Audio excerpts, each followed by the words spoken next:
Hi everyone, it's Megan. I'm here to talk to you about dangerous experiences.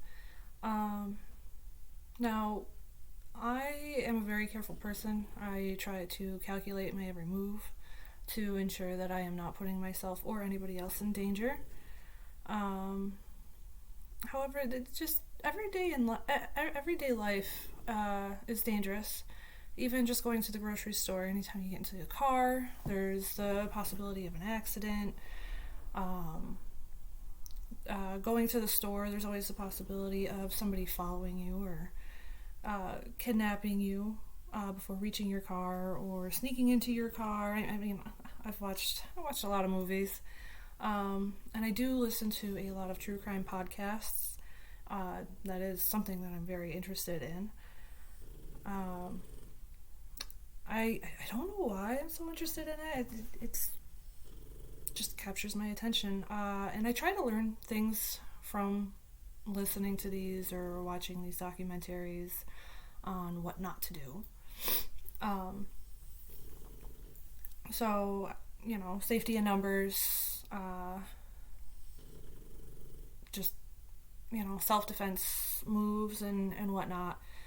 Um, but I guess the riskiest thing that I do or have done is online dating. Uh, the internet is a very scary place. You never know who you're talking to. Even if you think you're talking to somebody that you know in person, you don't know if you're really talking to that person. People can use catfishing. They can use somebody else's photos. They can use an alias name. They can find all sorts of information about you and keep their entire identity secret, which is very scary. But there are certain things that you can do to try to be as safe as possible to prevent anything from happening, like the Craigslist killer or anything like that. Prevent yourself from being kidnapped or murdered or raped or whatnot.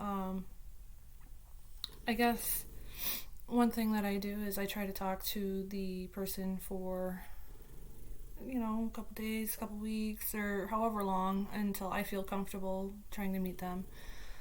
I always meet them in a public place, never too close to home either, but never too far. I try to find somewhere in the middle ground, just in case they do try to follow me home, and give myself some distance to realize if they are. Uh, then another thing that I do is I will gather up any information that I can about the person.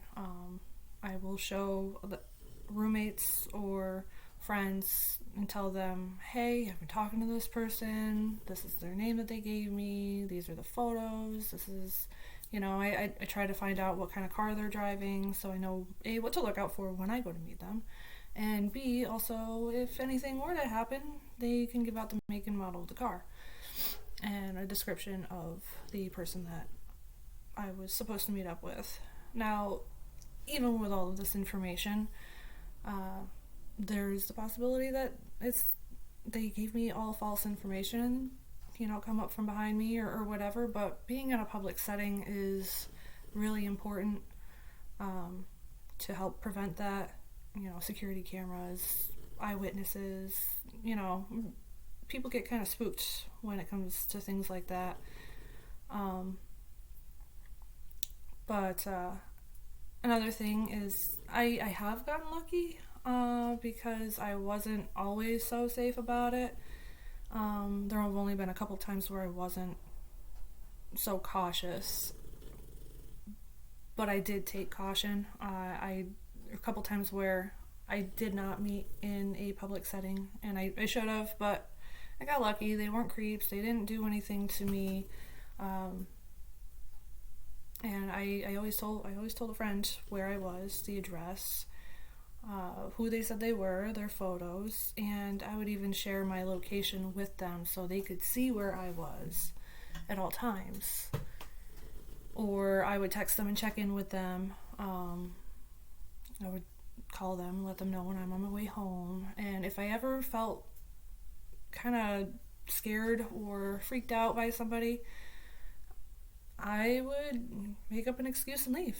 I would immediately get on my phone with one of my friends as I'm leaving and driving, and until I felt like I was in a safe place where I could just continue and make it home safe. But all in all, everything you do can be dangerous. Driving, walking, going into the grocery store. You never know what's going to happen. Going to the bank, you never know. And with technology today and the internet, there's a lot more that you have to be cautious about. And don't share too much information with anybody until you really shouldn't share too much with anybody unless you get to know the person and you feel comfortable with them, and but otherwise I haven't really had too many dangerous experiences. I do try to be as safe as possible, so hopefully some of you can take a few pointers out of this, and maybe if you're not so safe with online dating, maybe you can try to be a little safer. All right, take care.